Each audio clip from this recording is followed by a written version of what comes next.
Hey guys, what's up? Welcome back here to today's edition of the Fishing Teacher, and much appreciated you guys checking today's video out. Really appreciate that. We're going to be talking about the old school Rogue minnow today, the Magnum Rogue in the clown color here, guys. This is one of my all-time best big bass lures. You guys know that I've worked with Megabass and I'm sponsored with Megabass, but there's about I'm going to say a week during the year, and I'm going to talk about specifically those conditions where I really like this big Rogue over about any other jerkbait, because there's just something about it the big ones hit. So we're going to talk about that in today's video. Also, guys, if you guys are interested in getting some of these big Rogues or any other jerkbaits out there, I'll include my Tackle Warehouse link in the description of the video. I'll link the big Rogue in there as well as some Megabass jerkbaits, because we're getting right in the heart of jerkbait season. So if you guys get some jerkbaits and use that link, it's a good way to support the channel, and much appreciated here. Okay. This right here, guys, is the jerkbait that I used, up until from about 1980 up until about 2000, when Megabass really started making a lot of jerkbaits. But this was my staple here, the old Rogue, specifically the Magnum Rogue. This is the big 5.5-inch Magnum Rogue in the clown color here. Now, I don't know what it is about it, guys, but this clown color, the way that Smithwick has developed this clown color, the shade of it, how it fades into silver with that red head.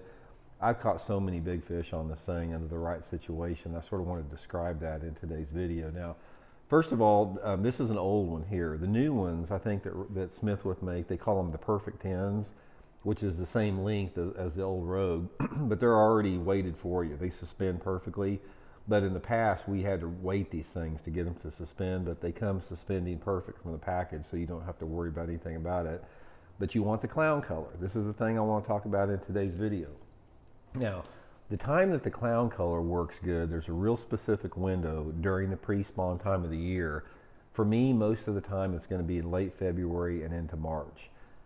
Now, when you get water temperatures, and this is the key thing with it, when they start hitting that 50-degree mark, and when they're between like 50 to 55 degrees in February and March, there's something about it, guys. They light up this big Rogue here. It's the profile, the size, the action, whatever it is. They light it up specifically in this color here. Now, even though this right here, it looks like a bright color that would be for off-colored water, this is a freaking clear water color. You wouldn't think it would be, but it's deadly in clear water. So I like the clown colored Rogue when you have water visibility over 3.5 or 4 feet in the lake, but you have to have the right type of conditions. You got to have a cloudy day. Now, here is when you want to throw it. Now, when I'm talking about there's only a few days out of the year that it works good. If you're fishing during the pre-spawn and your water temperature is in the low 50s, and you have one of those days where there's a front coming in and you got like a southerly or southwesterly airflow, air temperatures are normal or above normal, and you got some heavy overcast blowing in, like there's a front coming in. So you got some wind, maybe 10 to 20 mile an hour wind.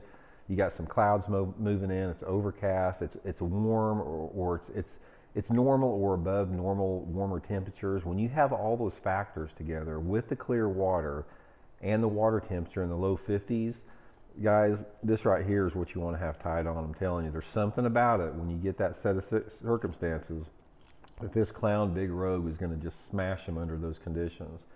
Now, it works in both natural lakes with grass and in man-made impoundments. If you're fishing a man-made impoundment, I'm usually concentrating on bluffs and channel banks. That's my #1 structures during that pre-spawn, is go back into some major creek arms or coves or whatever and get on some bluffy banks or some channel banks where the water's deep right up against it, and just throw this thing and try to target that 5 to 15 foot zone with it. And if you are on a lake that has submerged grass, like deep hydrilla or milfoil, that thing's deadly in the pre-spawn over the top of grass beds. Most of the time I'm throwing it on 8 to 10 pound test Seaguard Vizex line. I still do use a spinning rod on this thing. It casts pretty good. But guys, there's certain situations where, as much as I love Megabass jerkbaits, and I use them 98% of the time throughout the course of the year, maybe 99% of the time, there's a window when you can't deny the reality of the situation, and this is the bait they want here. So anyway, guys, I'll link it in the description of the video. It's just another technique to add to your arsenal, and hope it helps you catch some big ones. See y'all.